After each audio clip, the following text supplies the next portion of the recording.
मैं एक दफ़ा हम यहाँ हज़ारा और हज़ारा से आगे कलंदराबाद, ये पहाड़ी सिलसिला बहुत बड़ा, हम वहाँ एक बुजुर्गों की ज़ियारत करने के लिए हम 3 दिन वहाँ रहे। ये मैंने खुद देखा कि ये क्या करते हैं कि बिला साहब हम बैठे हुए थे हजरत की बारगाह में, एक बंदा आ गया। तो क्या हुआ, पहले हजरत का रंग ना सुर्ख हो गया, फिर हजरत का रंग स्याह पड़ गया, फिर स्याह जो है वो सुर्ख हुआ और फिर रंग नॉर्मल हो गया, बंदा चला गया। हमने बाद में हजरत की बारगाह में उसकी हुजूर है की हुआ, तो फरमाने लगे ये जो बंदा आया था ना इसका अंदर बड़ा ही गंदा था। ये जो बंदा आया था ना इसका अंदर बड़ा ही गंदा था, क्योंकि हदीस पाक है बरोज़े क़यामत सोहबत के बारे में पूछा जाएगा। ये बंदा तेरे को बैठा ही देखी कीता सी, कहते मैंने हक़ सोहबत अदा किया, मैंने अपनी निगाहों से इसके अंदर की गंदगी साफ किया। ये आपको नहीं पता होता जब आप पाक लोगों के पास जाके बैठते हैं वो आपका क्या क्या कर देते हैं, ये आपको नहीं पता कोई भी। और आज दुख की बात ये है कि आज हजरत दुनियादारी हम पे इतनी गालिब आई है कि हमारे पास नहीं वक्त, तो हमारे पास अल्लाह वालों के पास बैठने का वक्त नहीं है। आज हमारे पास नहीं वक्त, तो हमारे पास कुरान खोलने का वक्त नहीं। और हर जो बंदे ने क्या है, हर बंदे ने अपने हाथों पे जो है ना वो इल्जामों का जो है ना वो टोकरा उठा रखा है। नहीं वो चले हो, मोहसिन भी किबला ने बुलाया था मुफ्ती आरिफ साहब ने, मैं कह रहा था वहां भी, मैं क्या चले हो काली ऐनक लाओगे तो हर पासे नेरे लबने, आओ अपनी अपनी ऐनक ला के बदलिए हैं। वो ऐनक लाइए जितने एक दूजे की खूबियां नजर आना। हमने ऐनक खामियों वाली लगा रखी है, नहीं इसमें ये खामी है, नहीं इसमें ये खामी है, नहीं इसमें ये खामी। और सबसे बड़ी बात ये है हमें सबकी खामियां नजर आती हैं, हमें अपनी खामियां नजर नहीं आती कोई। मेरे शेख हकीम खादिम अली रहमतुल्लाह थे, मेरे परदादा शेख बड़े रकीकुल कल्ब थे, आप दिल इंतहाई नरम था हजरत। हाँ, और कोई छोटी शख्सियत नहीं थे, अल्लाह का बड़ा फजल था आप पे। वो हजरत का एक मुरीद था जो बरादरी के लिहाज से ना गुजर था, तो जाहिर है जरा गुजरों का जरा वाह रहता है, ये भैंसे वगैरह में रखी होती है, फिर इनको जरा इल्म भी होता है ये क्या नस्ल है, ये क्या नस्ल नहीं है, ये अच्छी है ये बुरी है। उसको अपने बीमारी लग गई जो आजकल तकरीबन इल्ला माशाल्लाह कोई हो, बाकी सब कोई लगी हुई है। वो क्या, वो छड़ो जी इंज ते है, और चले अपने आप में भी कदी वेख ना तू की तू की तेन वही लगता, तेन अपना आप नहीं लगता कोई, तेन वही दिसदा, तेन कदी अपना आप नहीं लगता है। कदी बह कदी रजिस्टर कापी लेके अपना आप भी लिखना तेरे च की है। वो मुरीद को बीमारी लग गई, अब उसकी तरबियत भी करनी थी, थे दिल के बड़े नरम, वो अल्लाह की करने के ईद आ गई, तो बस हजरत ने एक मौका बना लिया, उसको ना घर से बुलाया, फरमाने लगे भाई गल है कि तू बरादरी का गुजर है, डंगर शंगर तू रखे, तेन जरा डंगर का पता भी वाली, जरा चल मेरे नाल, मैनू को कुर्बानी वास्ते को लेला लै। वो हजरत के साथ बड़ा खुश गया कि पीरां दा लेला लेना है।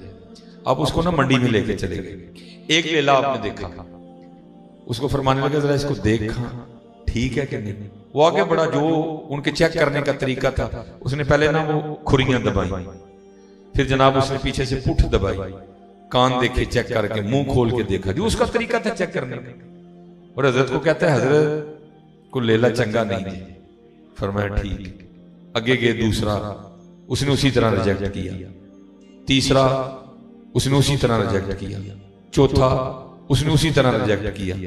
जब चौथे को रिजेक्ट किया ना तो हजरत भी बोल पड़े। आपने फरमाया भाई जी लेलियां जी नुक्स कड्डी जान दे, जरा सुनो हम लेले की कहन दे हैं। वो आगे सिर्फ करता है हुजूर लेले भी कुछ कहते हैं। आपने फरमाया कुछ नहीं, बड़ा बड़ा कुछ कहते हैं, वक्री गल तेरे के सुनने की कहानी कोई नहीं है। और करता हुजूर दसो है लेला हूं की कहन दे। आपने फरमाया लेला मैं कहन दिया ही की जी इन्हें पूछो, हाँ मेरिया तो खुरियां भी दबा के चेक की, मेरे तो कान भी चोक के वेखे हूं, मेरा तो मुंह खोल के दंद भी वेखे छू, मेरी तो पिछू पुठ भी दबाई सी। इन्हें पूछो कदी अपने आप में इंज वेखी है? आओ मैं यार कदी अपने आप में वेखी। और मैं आपको कह रहा हूं हजरत जिस दिन हमने खुद को देखना शुरू कर दिया उसी दिन आप कुर्ब की मंजिलें तय करनी शुरू कर दोगे। और इतनी देर हजरत जी खुद को न देखा, वक्त जिस तरह गुजर रहा है गुजरता रहा। इसलिए तो इकबाल ने कहा था अपने मन में डूब कर पा जा सुराग जिंदगी, तू अगर मेरा नहीं बनता ना बन, ओए अपना तो बन, ना कर तरले खाज खिजर दे, तेरे अंदर आग हयाती। ये हजरत अबू बकर शिबली रहमतुल्लाह तआला, ठीक है, बहुत बड़ा नाम है। रोज नहीं अबू बकर पैदा होते, रोज माए अबू बकर नहीं पैदा करते कोई भी। हाँ, बहुत बड़ी हस्तियां लिखा है।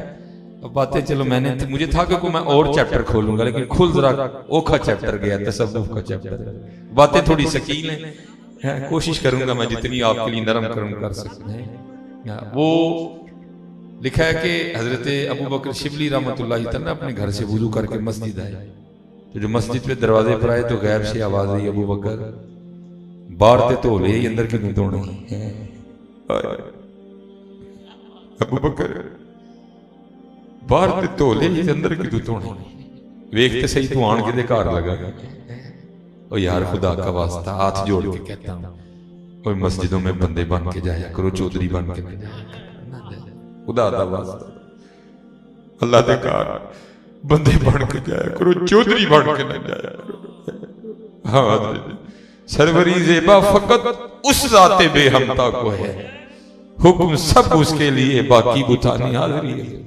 ऐसी की है यार, इसीलिए तो जमाने गुजर गए, हमें उसके घर जाते हुए पल्ले हमारे कुछ भी नहीं पड़ा, क्योंकि हम कभी बंदा बन के गए नहीं हजरत।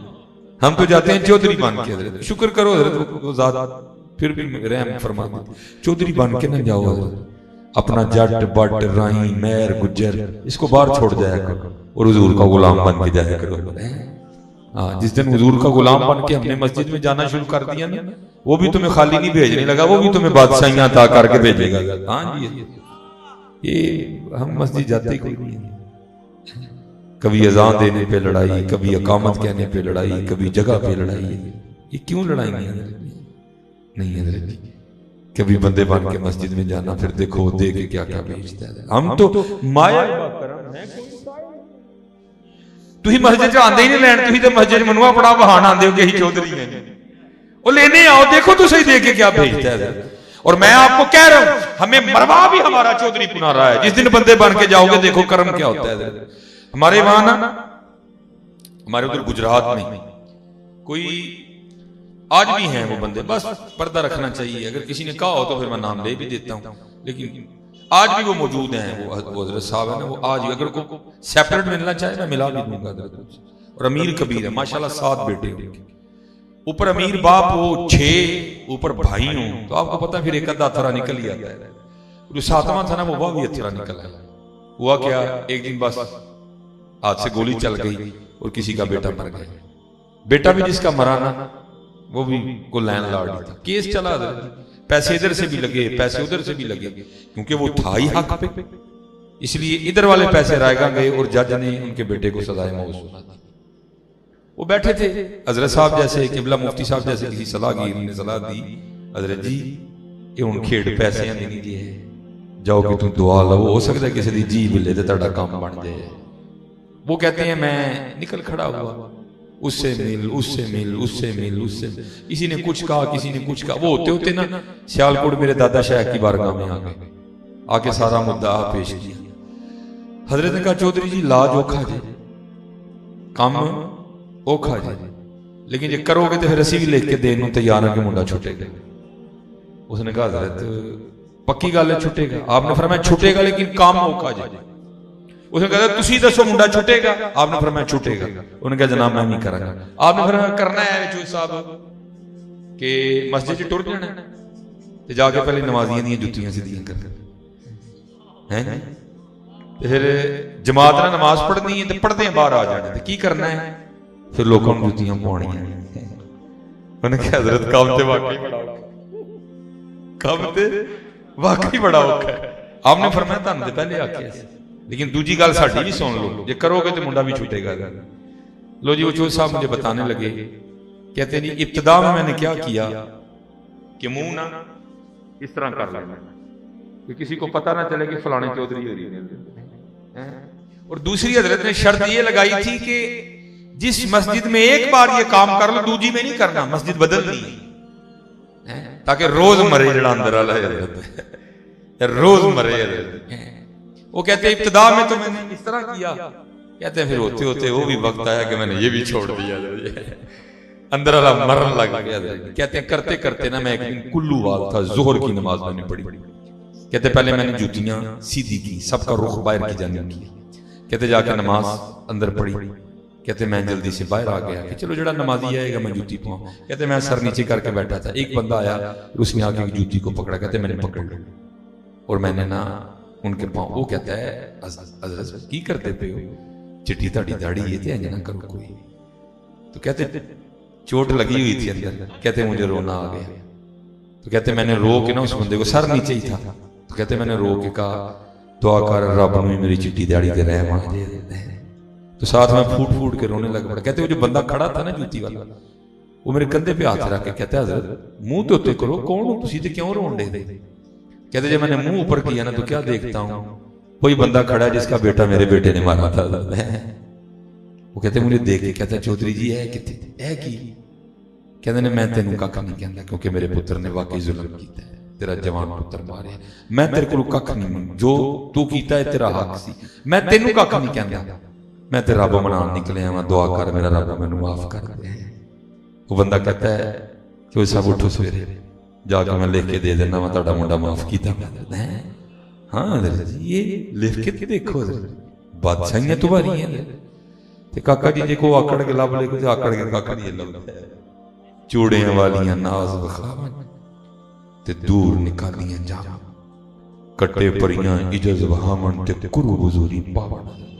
हजरत जुनैद बगदादी जो सैयद से कुश्ती आ रहे थे, जितन जितन हर कोई खेडे तू हरन खेड फकीरा, जितन दा मुल कोडी पैसी हरन दा मुल हीरा। हजरत जुनैद फिर हुक्म आया जुनैद मखलूक से अलहदगी इख्तियार कर ले। सबा सनाबिल मीर अब्दुल वाहिद बिलगरामी रहमतुल्लाहि तआला फरमाते हैं 14 साल हजरत जुनैद बगदादी ने बगदाद के बियाबानों में कुर्ब इलाही पाने के लिए मुजाहदे किए, मुशक्कतें उठाई हैं, रातें जागी, हजरत ने भूखे काटी। 14 साल बाद जब हजरत में ये कमाल पैदा हो गया तो आपको हुक्म इलाही ये आया कि जुनैद मखलूक का रुख कर और लोगों को जाकर हमारी तरफ दावत दी। 14 साल बाद हजरत जुनैद बगदादी रहमतुल्लाहि तआला बगदाद की तरफ वापस लौट रहे थे, क्योंकि हजरत सवारी के बगैर चलते आ रहे थे। कोई घोड़े पे गुजरा, देखा हजरत जुनैद आ रहे हैं। बगदाद को प्यार तो बड़ा था ना हजरत जुनैद से, क्योंकि बगदाद ने देखा था आप सैयद से कुश्ती आ रहा है। वो कोई ऊंट पे गुजरा और देखा कि हजरत पैदल आ रहे हैं, कोई बैलगाड़ी पे गुजरा और देखा कि हजरत, ये खबर आग की तरह बगदाद में फैल गई कि 14 साल बाद हजरत जुनैद बगदादी कुर्बे इलाही की मंजिलें तय करके बगदाद की तरफ वापस आ रहे हैं। तो क्या हुआ, वो लिखा कि सारा बगदाद ना वो फूल लेके हजरत के इस्तकबाल के लिए निकल आया। सारा बगदाद बाहर आ गया कि हजरत पे फूल फेंकने। और बड़े बारीक लोग थे हजरत। जब आपने देखा ना कि सारा बगदाद फूल लिए खड़ा है तो अपने आप को मुखातिब करके कहते हैं ओए जुनैद, ओए नफ्स जिन्हों 14 साल की लड़ाई करके ढाया है, जे इन्ने फुल उत्ते डिगे देने ते फिर मोटा हो जाना, की करा किवें जान छड़ावा लोकां को है। अल्लाह जैसे किबला फरमारे थे हमारा हाल क्या है, बाजी मैं अंदर आना थे मैंने प्रोटोकॉल देना पूरा है, हुजूर की नात रखवा के मुझे प्रोटोकॉल देना पूरा है। लेकिन वहां क्या है, प्रोटोकॉल देने के लिए लोग खड़े हैं और आप खुद को कह रहे हैं ओए जुनैद, वो नफ्स जिसको 14 साल की मेहनत करके मारा है वो तो फिर उठ के खड़ा हो जाएगा। अल्लाह हजरत ये उनकी बारीकी थी, ये उनका तकवा था, वो अपने नफ्स को इस कदर ज्यादा पाक कर चुके थे कि फूल फेंकने से कोई फर्क नहीं पड़ता था उन लोगों को, लेकिन ये तकवा था उन लोगों का। आपने क्या किया, आपने कुरान पाक के अमल किया। अय्याम मादूदात फमन काना मिनकुम मरीदन औ अला सफरिन फइद्दतुम मिन अय्यामिन उखर। आपको रुखसत थी, आप मुसाफिर थे, अभी आप बगदाद में नहीं आए थे। आपने क्या किया, उस आया मुबारका पर अमल करते हुए अपनी जेब से जौ की रोटी का खुश्क नवाला निकाला और आपने उसे चबाना शुरू कर दिया। हम लोग भी बड़े बादशाह हैं, बंदे को उठाते भी एवं ही है तो गिराते भी एवं ही है। वो किसी की जानिब तवज्जो नहीं गई कि हजरत तो मुसाफिर है, वो हम हुस्ने जान नहीं रख लें। वो लोगों ने आपस में बातें शुरू कर दी, भाई ये जुनैद क्या करके हैं, 14 साल रोजा ही नहीं रखा कोई। उन्होंने क्या किया, उन्होंने फेंके फूल नीचे और उन्होंने पत्थर उठा लिए और हज़रत जुनैद बगदादी रहमतुल्लाहि तआला अलैह पे संग बारी शुरू हुई। वो लिखा है कि हजरत ना वो नीचे बैठ गया वो ताकि सड़कों को पत्थर ना लगे, वो पत्थर बरसते रहे और हजरत खुद को मुखातिब करके कहते रहे जुनैद ऊंच चंगा रहे अपने नफ्स को मुखातिब करके ऊंच चंगा रहे। वो शेख सबा सनाबिल में लिखते हैं कि एक बच्चा था जिसको पत्थर कोई नहीं मिला, उसने अपना गुस्सा किस तरह निकाला, उसने आके हजरत जुनैद बगदादी पे थूक फेंका। वो लिखा लोगों के पत्थर तो खा गए लेकिन बच्चे का थूक बर्दाश्त नहीं, और आप उसी तरह रोते रोते घर आए। फिर देखो हजरत वो कितना करीम, हिजाबात उठ गए और आवाज क्या आती है, जुनैद ना रो। अगर हम बगदाद वालों को बता देना कि जुनैद का हमारी बारगाह में मकाम क्या है, तो सारे बगदाद वाले सारा कुछ छोड़ के आगे तेरे दरवाजे पे बैठ जाएंगे। अब आगे से हजरत जुनैद क्या अर्ज करते हैं, रब्बे करीम अगर मैं भी लोगों को बता दूं ना कि तू कितना करीम है, तो लोग भी तुझे सजदा करना छोड़ दें। तो फिर आवाज क्या आती है, जुनैद फिर इस तरह करते हैं, आज के बाद तू मुझ पे पर्दे डाला कर, मैं तुझ पे पर्दे डालूंगा। आओ हजरत जी, हम तो मायल बकरम हैं, कोई साया नहीं, बड़ा कुछ है आपके लिए लेकिन कुछ भी नहीं। हमने ट्रैक ही बदल दिए। और ना यार, आओ उसी ट्रैक पे चलते हैं जो मदीना लेके जा रहा है। और मैं अहबाब से कहता हूं यार उस ट्रैक पे निकल तो पड़ो यार, और ना भी पहुंचे गए कम से कम कल बरोज़े क़यामत जब रजिस्टर खुलेंगे तो नाम तो यही होगा ना, भाई पहुंचिया नहीं मदीने लेकिन टुरया मदीने नहीं से है। ये ना हजरत जब कर रजिस्टर खुले तो वहां ये लिखा हो ये इंडिया जाने वाला है। नहीं, आओ आओ अपने अपने ट्रैक बदले। और जिस ये मैं कहता हूं हजरत ये दो बाबे हैं जिन्होंने उम्मत पे बड़ी शफकत की है, एक मौलाना रूम रहमतुल्लाह तआला और दूसरे हजरत शेख सादी। बहुत जिसको मैं कहता हूं ना कोड़ी गोलियां जो नहीं खाई जाती हैं आपने मीठी मीठी करके दे दी उम्मत को। लेकिन अब उम्मत ना पढ़े, उम्मत ना सुने, उम्मत ना सुनाए, तब इन बुजुर्गों का तो कोई कसूर नहीं।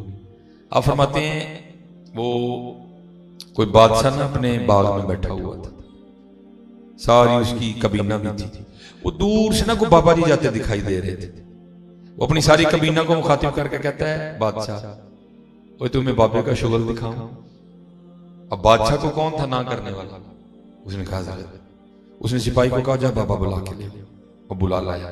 जब बाबा जी आ गए ना तो बादशाह अपनी जेब से लाल रंग का रुमाल निकाल के ना बाबा जी को कहता है बाबा जी सारियां नूं वेखो, जेड़ा तुहानूं सब तो बहुता बेवकूफ लगता है ना रुमाल ओदी झोली च रख दे। वो बाबा था जी को वाकई बाबा था।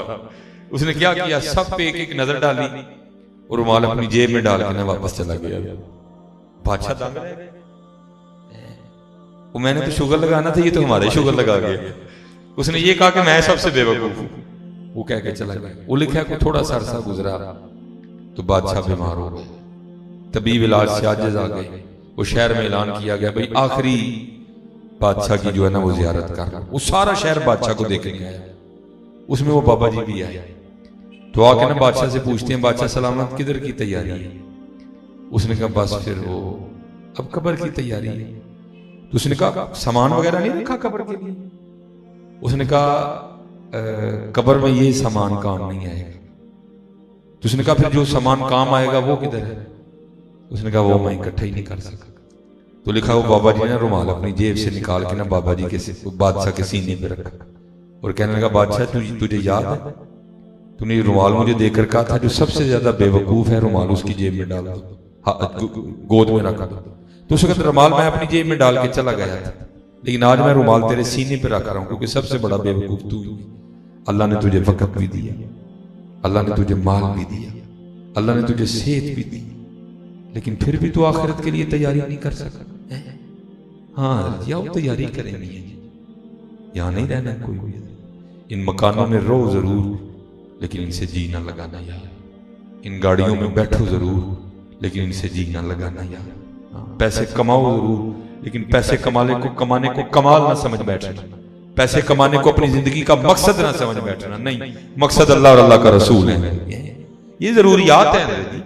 और हजरत जी अगर इसको जरूरत रहने दोगे तो जिंदगी सौखी गुजरेगी, अगर इसको मकसद बना लिया तो बड़ा मुश्किल हो जाएगा। फिर मौलाना रूम रहमतुल्लाह इसी अंदाज पे, ये पहले ये है फिर ये है फिर इसके बाद तीसरी है, मैं तीनों सुनाऊंगा। इसी अंदाज में फिर मौलाना लिखते हैं, फरमाते हैं कि कोई बादशाह उसी तरह अपने बाग में बैठा हुआ था, बारिश बरसी सी, बड़ी ठंडी सी हवा चल रही थी, बादशाह बैठा मौसम से लुत्फअंदोज हो रहा था। उसको दूर से ना एक फकीर जाता दिखाई दिया, मौलाना रूम, जिसके हाथ में कासा था, कासा एक गदाई। वो पीछे जो सिपाही खड़ा था ना, नंगी तलवार ली, उसको कहता है ये दूर जाता तुझे फकीर दिखाई दे रहा है, मुझे दिखाई दे रहा है, तुझे भी दिखाई दे रहा है? उसने कहा जा इसको बुला के ला, बुढ़ा बंदा है, मंगंडे आए, मेरा दिल करता है दी फकीरी नूं अमीरी च बदल दे। वो गया, जाके ना वो सिपाही उस फकीर को कहता है, और फकीर तेरे तो नसीब ही जाग उठे। उसने कहा क्यों, क्या हुआ? उसने कहा बादशाह को तुझ पे प्यार आया और उसने मुझे भेजा कि जाओ इस फकीर को बुला के लाओ, मैं इसकी फकीरी को अमीरी में बदल दूंगा। हजरत जी है औखा पैंडा फकीरी वाला, लेकिन मजा बड़ा दे दिया। हुजूर नबी अलैहिस्सलाम ने फरमाया मेरी उम्मत के फकीर मेरी उम्मत के अमीरों से 500 साल पहले जन्नत में जाएंगे। इन लोगों को पता था कि फकीरी में क्या कमाल है, इसलिए उन्होंने अपनी फकीरी नहीं दी किसी को भी। वो फकीर भी वो फकीर नहीं था, एक फकीर होता है दुनिया का फकीर, लेकिन एक फकीर होता है अल्लाह और अल्लाह के रसूल का फकीर। वो अल्लाह और अल्लाह के रसूल का फकीर था, दुनिया का फकीर नहीं था, जिसके लिए गालिब ने भी लिखा था बदल कर भेष फकीरों का गालिब तमाशा अहले करम देखते। मैंने अपनी जिंदगी में सिर्फ एक फकीर देखा अभी तक इस तरह। मैं आपके लाहौर तकरीर करने आ रहा था, मेरे पास मेहरान होती थी, तो अब तो ये पीरो मुर्शिद ने कुछ ड्यूटियां लगा दी हैं कि अकेले नहीं निकल, इसलिए साथ बच्चे भी होते हैं। मैं तब अकेला ही सफर किया करता था, लेकिन जो अकेले में मजा है वो मजा नहीं है जो कल्ले उनमें से पता नहीं नाल केड़ा केड़ा होंदा सी, वो नाल केड़ा केड़ा है ते वो कोई नहीं है, बड़ा मजा आता था। बहरहाल अल्लाह इन बच्चों को सलामत रखे, ये भी चलो बड़ी मोहब्बतें करते हैं। मैं हज़रत जी ये मुरीद का क्रॉस करके ना, मुरीद का और रावी रियान के दरमियान में मैं ज़ाहिर दूर आता बंदे को दिखाई देता है कि आगे क्या आता है। एक बाबा जी खड़े थे जो सड़क क्रॉस करना चाहते थे लेकिन हो नहीं रही थी, जो सड़क क्रॉस करना चाहते थे हो नहीं रही थी, थोड़ा सा चलते फिर पीछे आ जाते। मैंने जाकर महरान साइड पे लगाई, बाहर निकला, उसको लॉक किया, मैंने बाबा जी का हाथ पकड़ा और गाड़ियां रोकते हुए न मैं उनको दूसरी सड़क दे गए। खुशा उन्होंने बड़ा पुराना सा पहना हुआ था, कपड़े भी एवं थे, हाथ से भी बड़े लागर और कमजोर। मैं भी धोखा खा गया, मैं समझा शायद दुनिया का फकीर। मैंने अपनी जेब से ना, मुझे नहीं अब याद 1000 था या 500 का नोट था, मैंने ना एक नोट निकाल के तो मैंने जाते जाते ना मैंने उनके इस तरह हाथ में दिए, तो उन्होंने मेरा हाथ पकड़ लिया। उन्हें कहते हैं खलो, उन्होंने अपने हाथ पे रख के ना नोट को इस तरह उन्होंने इस तरह करके उड़ाया तो खाक बन के उड़ गया। जो फरमाते हैं मौलवी जी यही थे, समझे तो ही बदन की समझ बैठी है। हाँ ये यही है, हमने पता नहीं क्या समझ लिया इसको, इसके बगैर भी गुजारा नहीं, बस ये जरूरत है, इससे ज्यादा ये कुछ भी नहीं। और मैं आपसे कहूंगा पुत्र अपने अल्लाह से लो लगाओ, तुम्हें इसकी भी जरूरत नहीं रहेगी। वो बस मेरे ज़हन से नाम निकल गया, कोई दुर्वेश थे तो वो बैतुल्लाह का तवाफ कर रहे थे। आज हज़रत जी जितने बंदे बैठे हैं इल्ला माशाअल्लाह, मैं इन पाक लोगों को निकाल के कह रहा हूं, तो मैं ਤੁਹਾਡੇ ਨਾਲ ही खलोता हूं। साडा सारियां दा एक ही विजन, ओ की किसी एमएनए ना यारी लग जाए। हकीकत है, मैं लोगों के ज़हन पढ़ता हूं, कोई एमपी हमारा यार बन जाए, कोई इलाके का जो अमीर आदमी है ना हमारा यार बन जाए, क्या हो साडे काम होना। ओए देखो जो हुजूर के गुलाम है उनको किसी की लोड़ नहीं रहती। फिर वो तवाफ़े बैतुल्लाह कर रहे थे, क्या हुआ, मंसूर आ गया, बादशाह वक्त था। यहाँ तो जी छोटे छोटे चिल्लो पिल्लों के प्रोटोकॉल नहीं समझ में आते, वो तो फिर बादशाह था। लोग प्रोटोकॉल देते हुए इस हद तक बढ़े कि लोगों ने तवाफ़े बैतुल्लाह भी छोड़ दिया और उसको प्रोटोकॉल दिया। लेकिन हजरत उसी तरह महवियत के आलम में तवाफ़े बैतुल्लाह करते रहे। अब गुस्सा उसको बड़ा लगा मंसूर को, और था भी वो बड़ा उलमा का दुश्मन, बड़े बड़े उलमा उसने शहीद करवाए। इमाम अबू हनीफा को भी उसने कैद में डलवाया और हजरत को खाने में थोड़ा थोड़ा जहर देता था। बड़ा जो है ना कीना रखने वाला बंदा था। गुस्सा उसको बड़ा लगा, लेकिन उधर भी तो रोब था ना, इल्म का रोब, अमल का रोब। वो हजरत को क्या कुछ नहीं सका, तवाफ उसने भी शुरू कर दिया। लेकिन तवाफ करते करते भी ना वो तवाफ नहीं कर रहा था, बल्कि अंदर से वो कोई प्लान तैयार कर रहा था कि कोई इंज दा काम करा कि हजरत भी मेरे गोडे च बहन वाले हो जाए, लेकिन थूकते नहीं वो तख्ते सिकंदरी पर बिस्तर लगा हो आका जिनका तेरी गली में। वो हजरत तवाफ कर रहे थे तो करता करता ना वो भी साथ आ गए मंसूर, और हजरत को कहता क्या है, हजरत सबने तवाफ बैतुल्ला छोड़ के मुझे प्रोटोकॉल दिया, आपने नहीं दिया। मुझे आपकी ये बात बड़ी पसंद आई और लोगों की बड़ी बुरी लगी। मैं आपसे खुश हूं, मांगे क्या मांगते हैं मुझसे। खड़े हुए, गैरत देश की वजह से रंग सुर्ख हो गए। आपने फरमाया तुझे शर्म नहीं आती, अल्लाह के घर में खड़ा होकर मुझे दावत गुनाह देता है। उसने हुजूर दावत गुनाह क्या हुई? मैं तो आपको कह रहा हूं आपकी ये बात पसंद आई है, मांगे क्या मांगते हैं, इसमें गुनाह वाली बात किधर से होगी? आपने फरमाया इससे बड़ा और गुनाह और क्या हो सकता है? खड़ा मैं अल्लाह के घर में और मांगू तुझसे, इससे बड़ा गुनाह और क्या हो सकता है? आप ये क्या कहना फिर तवाफ करने में मशगूल हो गए। उसको भी बात समझ आई, तवाफ में वो भी लग गए, लेकिन अभी भी अंदर वाला कीड़ा मरा नहीं। हजरत ने 7 चक्कर खत्म किए, मकाम इब्राहिम पर आकर नवाफिल अदा किए, आप जमजम शरीफ पिया और आप बाहर निकल गए। अब वो भी पीछे गया, मंसूर भी।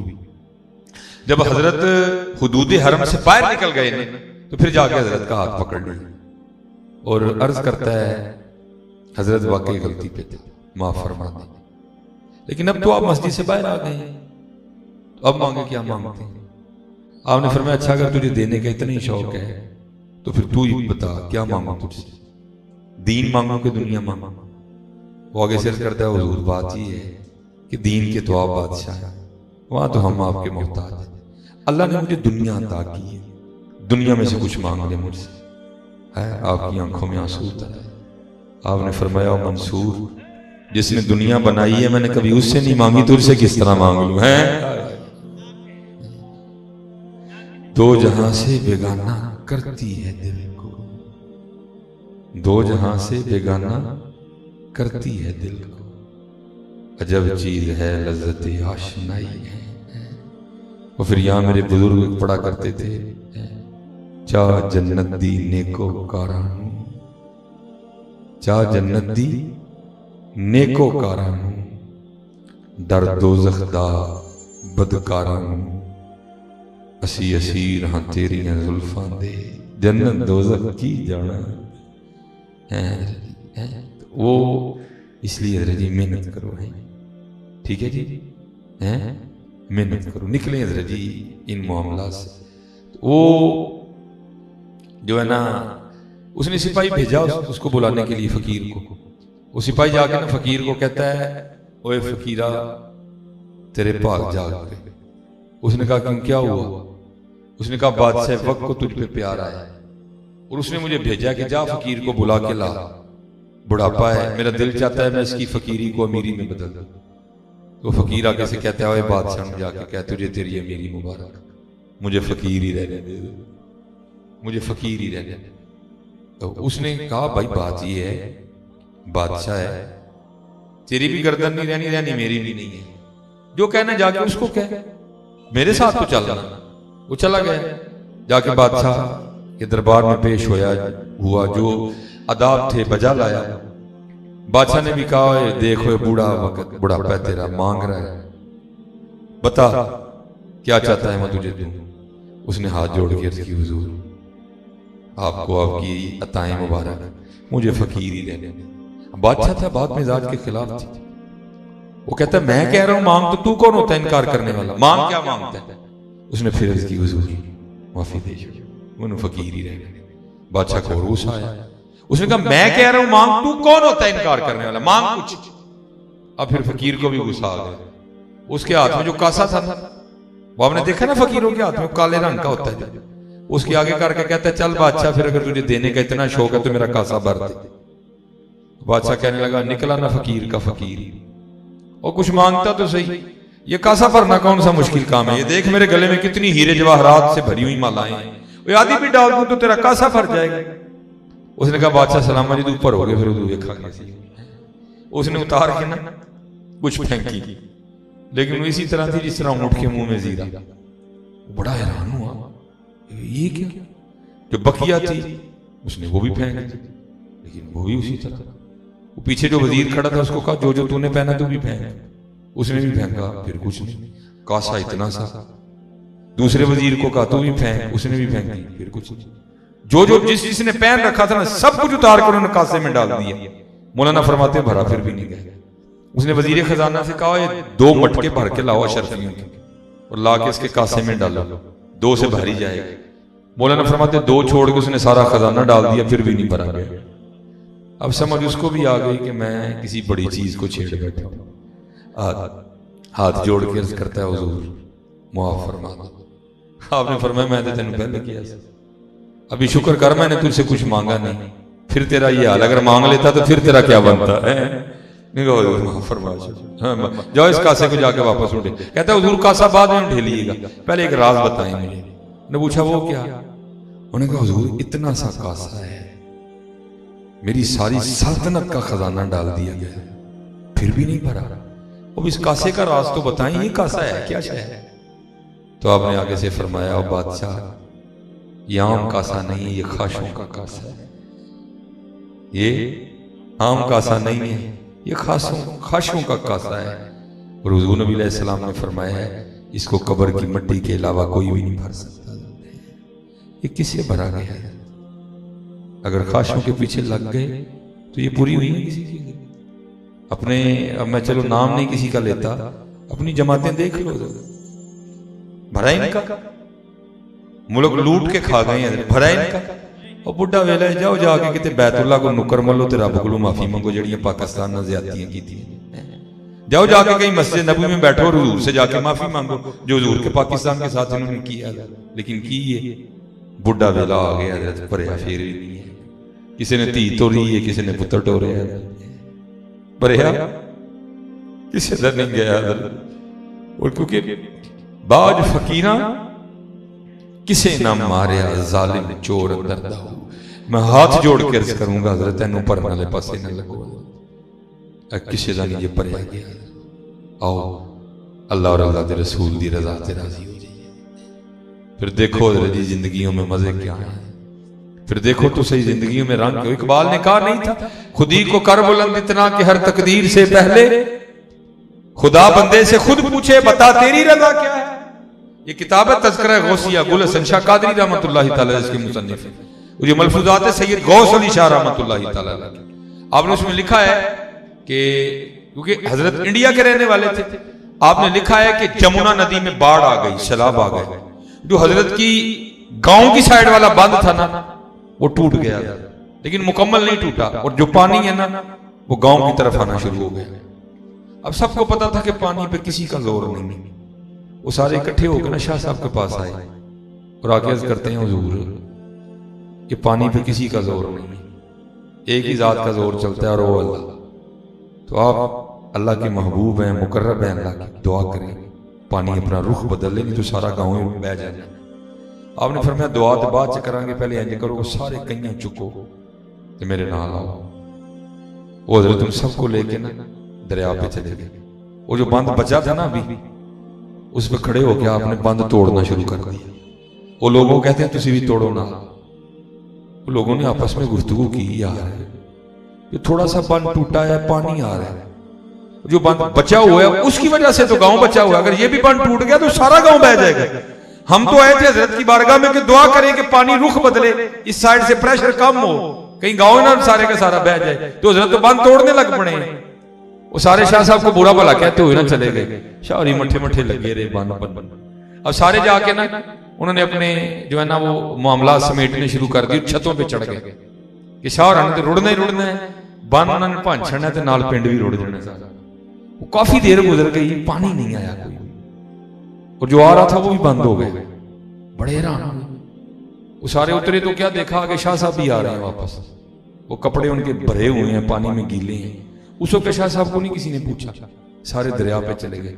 और मैंने किताब में पढ़ा है कि दरिया 20 कोस उस समत को चला गया, दरिया ने अपना रुख ही बदल लिया। वो सारे हैरान हुए, ये किस तरह हो गए।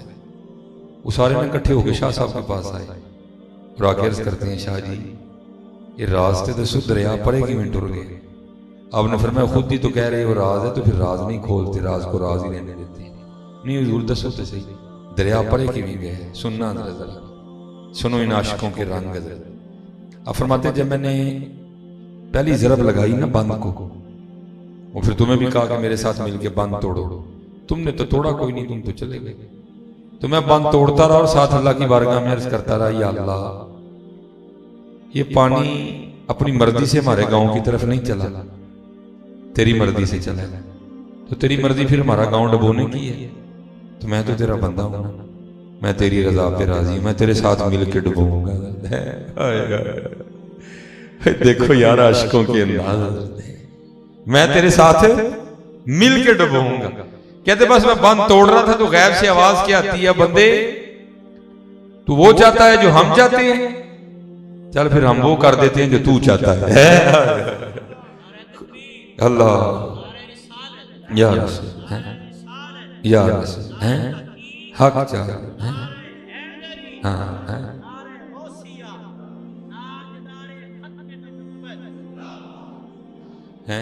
अपने मन में डूब कर पा जा सुराग जिंदगी, तू अगर मेरा नहीं बनता न बन, अपना तो बन। मेहनत करो यार, अपना आप जाया न करो। वो चले हो बेखबर तू जोहरे आईना अय्याम है, तू जहां में खुदा का आखिरी पैगाम है। और बहो किसे पाक कर और लबो अपना बदल, किते ना हो जाया कर बैठी है, किते ना हो जाया कर बैठी। बहो किसे पाक भी सोचते लबो अपना जेड़ा गवा बैठे थे, लबो अपना बदल, शायद लब जाए तो जिंदगी का मकसद समझ आ जाए। हजरत ना होए अलफ आया सै तू लाल खरीदनी, वंज कोलियां दा गले विच पा बैठो, तेनू भेजिया सी कस्तूरी खरीदने, ढेर हिंग जवैन दा ला बैठो। मियां हदायतुल्लाह उस शान की मुंह विखाएगा जिदा सारा ही सौदा काटे पा बैठो। फिर मियां मोहम्मद बख्श साहब भी बोले, आप क्या फरमाते हैं? आप फरमाते हैं लो ए लो लो ए लो ओ पर ले कुड़िए जे तुद पांडा परना। शेर है भैया, आओ मसीते चलिए, लत्तां काम कर दी ने, आओ मसीते चलिए, दौड़ दौड़ के मसीते चलिए। आज जवानी है जरा, आओ को मेहनत कर रही है, आओ को मेहनत कर, आज टाइम है, आज करिए पुत्र। लो ए लो ए लो ए लो ए ओ पर ले कुड़िए जे तुद पांडा परना। ओ शाम पई बिन शाम मुहम्मद ते कर जांदी ने डरना है। अज वक्त है, ऐसे वक्त को गनी मिल जाने। हुजूर अमीर मिल्लत पीर सैयद जमात अली शाह रहमतुल्लाह बड़े पाक लोग थे।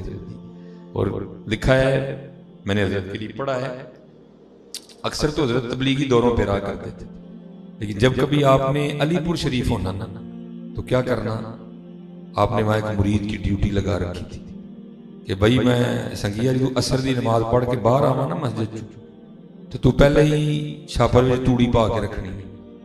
तूड़ी देखी ना जो जानवरों को डालती, तू पहले पा के रखनी। उसने तूड़ी डाल के मस्जिद के बाहर खड़े हो जाना। वो आपने जब मस्जिद से बाहर आना तो आपने उसके हाथ से तूड़ी का शॉपर ले लेना। थोड़ा सा आगे जाके ना एक साफ पानी की नदी थी, जैसे आपके लाहौर में भी वो नहर गुजरती है, ठीक है। तो क्या करना, वहां जाके ना वो जो तूड़ी है ना उसका शापर उंडेल देना, उसको गिरा लेना तूड़ी को, और क्या करना, वो नदी के किनारे बैठ जाना। और करना क्या, वो तूड़ी का एक तिनका उठा के उसको पानी में फेंकना। तो उसने पानी के बहाव के साथ बह के थोड़ा सा आगे जाना, तो फिर खुद मुखातिब करके कहना, जमात अली इन्हें वापस नहीं आना। फिर एक और फेंकना, उसने भी बह जाना, फिर खुद को मुखातिब करके कहना जमात अली ने वापस नहीं आना, फिर एक और फेंकना, उसने भी जो पानी के बहाव के साथ बह के आगे जाना, तो फिर खुद को मुखातिब करके कहना जमात अली ने वापस नहीं आना। आप तसव्वुर करें कि एक शाहपुर में तूड़ी के कितने तिनके आते होंगे, मेरे साल हजारों की तादाद बनती है, हर रोज हजारों तिनके पानी में फेंकने, और साथ खुद को मुखातिब करके क्या कहते जाना, जमात अली ने वापस नहीं आना। मैंने अपने बुजुर्गों की बारगाह में अर्ज की, हुजूर जेड़ा कहते हैं ने वापस नहीं आना, ओदा की मतलब सी? तो फरमाते हैं उसका मतलब ये होता था जमात अली जेड़ा साह अल्लाह की याद तो बगैर गुजर गया उन्हें वापस नहीं आना, जो लम्हा अल्लाह की याद के बगैर गुजर गया उसने वापस नहीं आना। तो यार देखो तो सही है यहाँ क्या हाल है, लम्हे छोड़ो यहाँ तो सालों साल गफलत में गुजर रहे हैं, लम्हे तो दूर रह गए, या तो सालों साल यार गफलत में गुजर रहे।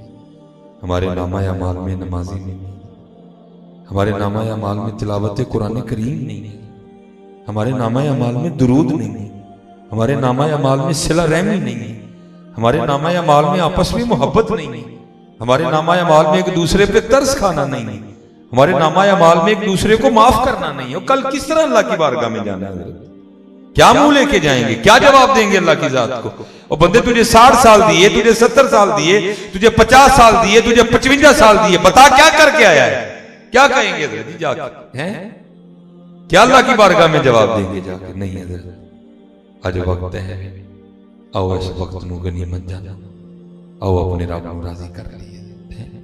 और ये माशाल्लाह ये आपने, हम तो चलो पीछे से आए हैं, माशाल्लाह वो सामने नजर आ रहा है, सजावट भी हुई है, लाइटें भी लगी हुई हैं, ये माशाल्लाह जिसने किया है अल्लाह आपका कबूल कर ले। बस मैं आज बस को थोड़ा उलझन का शिकार रहे हैं, मैं आप सबको बस गुजारिश इतनी करके मैं अपनी गुफ्तगू से टूटो, यार ये जो बाहर लगा रहे हो अल्लाह तुम्हें तौफीक दे, लेकिन पुत्र अंदर भी लगाओ, अंदर भी लगाओ, क्योंकि सिर्फ बाहर लगाने से बात नहीं बनेगी, क्योंकि कुरान कह रहा है कद अफलाह मन तज़क्का, तहकीक कामयाब हुआ वो जिसने खुद को सुथरा कर दिया। बाहर भी लगाओ और अंदर भी लगाओ, क्योंकि बाहर लाइटें हैं, अंदर लाइटें नहीं है कोई। अल्लाह आप सबको सलामत रखे, बाकरामत रखे। तो बस कुछ मामला इस तरह का है, तो अल्लाह हमारी तन्हाइयाँ पाक कर दे, अल्लाह हमारी महफिलें पाक कर दे, और अल्लाह हमें तन्हाई में रोने वाली आंखें अता कर दे, अल्लाह हमें अपने और अपने महबूब अलैहिस्सलाम की मोहब्बत से नवाज दे। ये जो आप सब ने मोहब्बत की है अल्लाह इसे कबूल फरमा दे, ठीक है जी।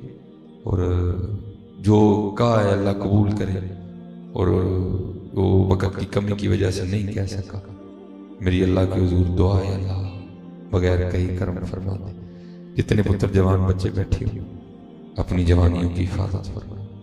ये जवानियाँ औरतों के लिए नहीं है, ये जवानियाँ हुजूर पे कुर्बान करने के लिए है। और इस वक्त अल्लाह है, हाँ ठीक है। और इस वक्त जरूरत है दीदी पाकिस्तान को आपकी, ठीक है। इस वक्त पाकिस्तान को आपकी जरूरत है, पाकिस्तान को जरूरत है खैर खाओं की, पाकिस्तान को जरूरत है मुखलिस लोगों की।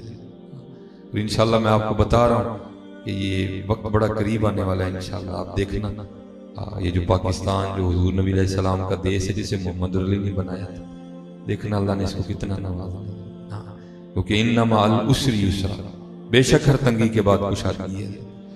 तो हमने तो जब से आंखें खोली हम तो तंगी में देख रहे हैं पाकिस्तान को, और इंशाल्लाह अच्छा वक्त आने वाला है।